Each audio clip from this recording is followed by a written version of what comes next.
ಎಲ್ರಿಗೂ ನಮಸ್ಕಾರ. ಇವತ್ತು ರೆಸ್ಟೋರೆಂಟ್ ಸ್ಟೈಲಲ್ಲಿ ಪನ್ನೀರ್ ಬಟರ್ ಮಸಾಲಾನ ತೋರಿಸ್ತಾ ಇದ್ದೀನಿ. ಕೆಲವೊಂದು ಟಿಪ್ಸನ್ನು ಫಾಲೋ ಮಾಡಿದ್ರೆ ನೀವು ಕೂಡ ರೆಸ್ಟೋರೆಂಟ್ ಸ್ಟೈಲಲ್ಲಿ ಅದಕ್ಕಿಂತಲೂ ರುಚಿಯಾಗಿರುವಂತಹ ಪನ್ನೀರ್ ಬಟರ್ ಮಸಾಲಾನ ಸಿಂಪಲ್ ಆದ ವಿಧಾನದಲ್ಲಿ ನೀವು ಮನೆಯಲ್ಲೇ ಮಾಡ್ಕೊಳ್ಬೋದು.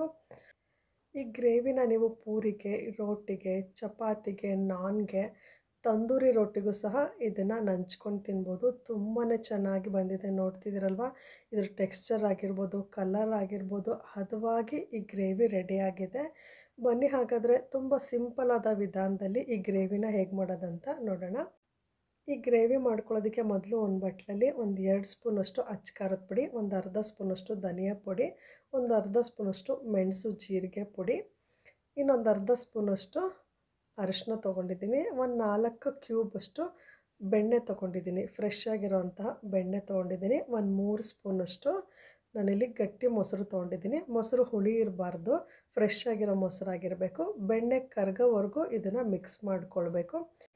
ಎಲ್ಲ ಚೆನ್ನಾಗಿ ಮಿಕ್ಸ್ ಮಾಡಿಕೊಂಡು ಒಂದು 5 ನಿಮಿಷ ಇಟ್ಟರೂ ಸಾಕು. ಮಸಾಲೆ ಪೌಡರು, ಬೆಣ್ಣೆ ಎಲ್ಲ ಈ ರೀತಿ ಚೆನ್ನಾಗಿ ಕರಗಿರುತ್ತೆ. ಇದನ್ನು ಪಕ್ಕಕ್ಕೆ ಇಟ್ಬಿಟ್ಟು ಸ್ವಲ್ಪ ಮಸಾಲೆ ಪದಾರ್ಥಗಳನ್ನ ಹುರ್ಕೊಳ್ಳೋಣ. ಸ್ವಲ್ಪ ಪ್ಯಾನಲ್ಲಿ ಎಣ್ಣೆ ಬಿಸಿ ಮಾಡ್ಕೊಂಡಿದ್ದೀನಿ.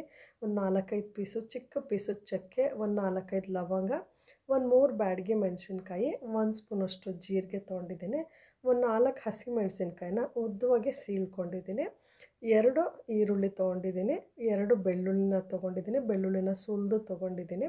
ಈರುಳ್ಳಿ ಬೆಳ್ಳುಳ್ಳಿ ಸ್ವಲ್ಪ ಹುರಿದ ಮೇಲೆ ನಾವು ಮಸಾಲೆ ಪೌಡರು ಮತ್ತು ಮೊಸರನ್ನ ಬೆಣ್ಣೆನ ಕಲಸಿಟ್ಟಿರ್ತೀವಲ್ವ, ಅದನ್ನು ಪ್ಯಾನ್ಗೆ ಹಾಕ್ಕೊಳ್ಬೇಕು. ಸ್ವಲ್ಪ ಹಸಿ ವಾಸನೆ ಹೋಗ್ಬೇಕಂತ 1 ನಿಮಿಷ ಹುರ್ಕೊಳ್ತಿದ್ದೀನಿ. ಸ್ವಲ್ಪ ಹುರಿದಿದ್ದಾದಮೇಲೆ ಇದಕ್ಕೆ ಒಂದು 10-12 ಗೋಡಂಬಿ ಹಾಕ್ಕೊಳ್ತಿದ್ದೀನಿ. ಗೋಡಂಬಿ ಹಾಕ್ಕೊಳ್ಳೋದ್ರಿಂದ ಗ್ರೇವಿ ತಿಕ್ನೆಸ್ ಚೆನ್ನಾಗಿ ಬರುತ್ತೆ. ಇಲ್ಲಾಂದ್ರೂ ಪರವಾಗಿಲ್ಲ, ಒಂದು 2 ಸ್ಪೂನಷ್ಟು ಕಡಲೆನ ಸೇರಿಸ್ಕೊಳ್ಳಿ. ಒಂದು 4 ಟೊಮೆಟೊನ, ಬಾದಾಮಿ ಟೊಮೆಟೊ ತೊಗೊಂಡಿದ್ದೀನಿ. ಇಲ್ಲಿ ಹುಳಿ ಟೊಮೆಟೊ ತೊಗೊಳ್ಬಾರ್ದು, ಮೊಸರು ಹಾಕಿರೋದ್ರಿಂದ ಬಾದಾಮಿ ಟೊಮೆಟೊ ತೊಗೊಂಡ್ರೆ ಹುಳಿ ಅಂಶ ಕರೆಕ್ಟ್ ಹದದಲ್ಲಿರುತ್ತೆ. ನೀವು ಮೊಸರನ್ನು ಹಾಕಿ ಹುಳಿ ಟೊಮೊಟೊನ ತೊಗೊಂಡ್ರೆ ಗ್ರೇವಿ ಹುಳಿ ಹುಳಿ ಆಗುತ್ತೆ. ಇದಕ್ಕೆ ಸ್ವಲ್ಪ ಒಂದು 2 ಸ್ಪೂನಷ್ಟು ನೀರನ್ನು ಸೇರಿಸ್ಕೊಂಡು ಒಂದು 2 ನಿಮಿಷ ಟೊಮೊಟೊ ಈರುಳ್ಳಿ ಎಲ್ಲ ಚೆನ್ನಾಗಿ ಬಾಡಬೇಕು, ಅಲ್ಲಿವರೆಗೂ ಬೇಯಿಸ್ಕೊಂಡಿದ್ದೀನಿ. ಬೇಯಿಸ್ಕೊಳ್ಳೋಕೆ ಇಷ್ಟ ಇಲ್ಲ ಅನ್ನೋರು ಹಾಗೆ ಎಣ್ಣೆಯಲ್ಲಿ ಒಂದು 2 ನಿಮಿಷ ಬಾಡಿಸ್ಕೊಳ್ಬೋದು. ನೋಡಿ, ಈಗ ಚೆನ್ನಾಗಿ ಇದು ಬೆಂದಿದೆ. ಇದು ಸಂಪೂರ್ಣವಾಗಿ ತಣ್ಣಗಾಗಬೇಕು. ಮಸಾಲೆ ಎಲ್ಲ ಹುರಿದಿದ್ದಾಗಿದೆ. ಇದನ್ನು ತಣ್ಣಗಾಗೋಕ್ಕೆ ಪಕ್ಕಕ್ಕೆ ಇಟ್ಬಿಟ್ಟು ಪನ್ನೀರನ್ನು ಹುರ್ಕೊಳ್ಳೋಣ. ಪನ್ನೀರ್ ಹುರ್ಕೊಳ್ಳೋದಕ್ಕೆ ಒಂದು ಸ್ವಲ್ಪ ಬಟರ್ ಹಾಕಿ ಅದು ಜಿನ್ಗದ್ಮೇಲೆ ಫ್ರೆಶ್ ಆಗಿರೋ ಬೆಣ್ಣೆ ತೊಗೊಂಡಿದ್ದೀನಿ. ಒಂದು 2-3 ಕ್ಯೂಬ್ ತೊಗೊಂಡಿದ್ದೀನಿ. ಒಂದು 200 ಗ್ರಾಮಷ್ಟು ಪನ್ನೀರ್ ತೊಗೊಂಡಿದ್ದೀನಿ. ಅದು ಕ್ಯೂಬ್ ಸೈಜಲ್ಲಿ ಕಟ್ ಮಾಡಿಕೊಂಡು ನಿಧಾನವಾಗಿ ಹುರ್ಕೊಳ್ಬೇಕು. ತುಂಬ ಬೇಗ ಕೈ ಆಡಿಸಿದ್ರೆ ಅದು ಕಟ್ಟಾಗೋ ಚಾನ್ಸ್ ಇರುತ್ತೆ. ಪನ್ನೀರ್ ತುಂಬ ಸ್ಮೂತಾಗಿರೋದ್ರಿಂದ ನೋಡಿಕೊಂಡು ಫ್ರೈ ಮಾಡ್ಕೊಳ್ಳಿ. ಸ್ವಲ್ಪ ಬೆಣ್ಣೆಯಲ್ಲಿ ಹುರ್ಕೊಂಡ್ರೆ ಸಾಕು, ಪನ್ನೀರ್ ರುಚಿ ಚೆನ್ನಾಗಿ ಬರುತ್ತೆ. ಬೆಣ್ಣೆ ಪನ್ನೀರೆಲ್ಲ ಹೀರ್ಕೊಂಡ್ರೆ ತಿನ್ನಬೇಕಾದ್ರೆ ತುಂಬ ರುಚಿ ಅನಿಸುತ್ತೆ. ಪನ್ನೀರನ್ನು ಹುರಿದಿದ್ದಾಗಿದೆ, ಅದನ್ನು ಪಕ್ಕಕ್ಕೆ ಇಟ್ಕೊಂಡು ಈಗ ಒಗ್ಗರಣೆ ಹಾಕ್ಕೊಳ್ಳೋಣ. ಗ್ರೇವಿಗೆ ಒಗ್ಗರಣೆಗೆ ಸ್ವಲ್ಪ ಬಟರು ಮತ್ತು ಎಣ್ಣೆ ಹಾಕ್ಕೊಂಡಿದ್ದೀನಿ. ಎಣ್ಣೆ ಮತ್ತು ಬಟರು ಚೆನ್ನಾಗಿ ಬಿಸಿ ಆದಮೇಲೆ 2 ಈರುಳ್ಳಿನ, ಮೀಡಿಯಮ್ ಸೈಜ್ ಈರುಳ್ಳಿನ ಸಣ್ಣದಾಗಿ ಕಟ್ ಮಾಡಿಕೊಂಡು ಒಗ್ಗರಣೆಗೆ ಹಾಕ್ಕೊಳ್ತಿದ್ದೀನಿ.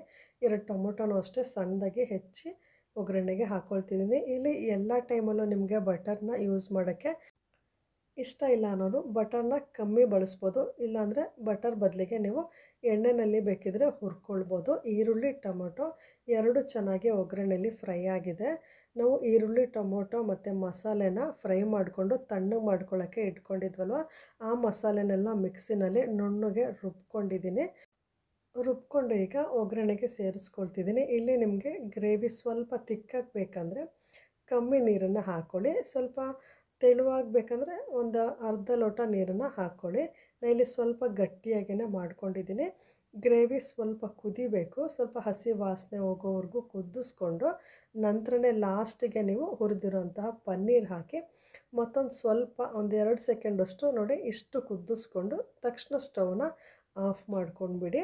ಪನ್ನೀರ್ ಹಾಕಿದ್ಮೇಲೆ ತುಂಬ ಸಮಯ ಕುದಿಸ್ಬಾರ್ದು, ಅದು ಸ್ಮ್ಯಾಶ್ ಆಗಿಬಿಡುತ್ತೆ. ನಿಮಗೆ ರೋಟಿಗೆ, ಚಪಾತಿಗೆ ಹಾಗೆ ಕ್ಯೂಬ್ ಸೈಜಲ್ಲಿ ಪನ್ನೀರು ತಿನ್ನೋಕ್ಕೆ ಸಿಗಬೇಕು ಗ್ರೇವಿಲಿ ಅಂದರೆ ನೀವು ಜಾಸ್ತಿ ಸಮಯ ಕುದಿಸ್ಕೊಳ್ಬಾರ್ದು. ಪನ್ನೀರನ್ನು ಹಾಕಿದ ತಕ್ಷಣ ಒಂದು ಕುದಿ ಕುದಿಸ್ಬಿಟ್ಟು ಸ್ಟವ್ನ ಆಫ್ ಮಾಡಿಕೊಡಿ. ನೋಡಿ, ಸ್ಟವ್ನ ಆಫ್ ಮಾಡ್ಕೊಂಡಿದ್ದೀನಿ. ಇದು ತಣ್ಣಗಾದ್ಮೇಲೆ ಇನ್ನೂ ಒಳ್ಳೆ ಕಲರ್ ಬರುತ್ತೆ. ನೋಡಿದ್ರಲ್ವ ಎಷ್ಟು ಸುಲಭವಾಗಿ ಮನೆಯಲ್ಲೇ ರೆಸ್ಟೋರೆಂಟ್ ಸ್ಟೈಲಲ್ಲಿ ಪನ್ನೀರ್ ಬಟರ್ ಮಸಾಲಾನ ಮಾಡ್ಬೋದಂತ. ಇದು ರೋಟಿಗೆ ಚಪಾತಿಗಂತೂ ಒಂದೊಳ್ಳೆ ಕಾಂಬಿನೇಷನ್ ಅಂತಲೇ ಹೇಳ್ಬೋದು. ಪ್ರತಿ ಸಲನೂ ರೆಸ್ಟೋರೆಂಟ್ಗೆ ಹೋಗಿ ಪನ್ನೀರ್ ಬಟರ್ ಮಸಾಲಾನ ತಿನ್ನೋ ಬದಲು ಒಂದು ಸಲ ಈ ವಿಧಾನದಲ್ಲಿ ಟ್ರೈ ಮಾಡಿ ನೋಡಿ, ತುಂಬಾ ಇಷ್ಟ ಆಗುತ್ತೆ. ಈ ವಿಡಿಯೋ ನಿಮಗೆ ಇಷ್ಟ ಆಗಿದ್ದರೆ ವಿಡಿಯೋನ ಲೈಕ್ ಮಾಡಿ, ಶೇರ್ ಮಾಡಿ.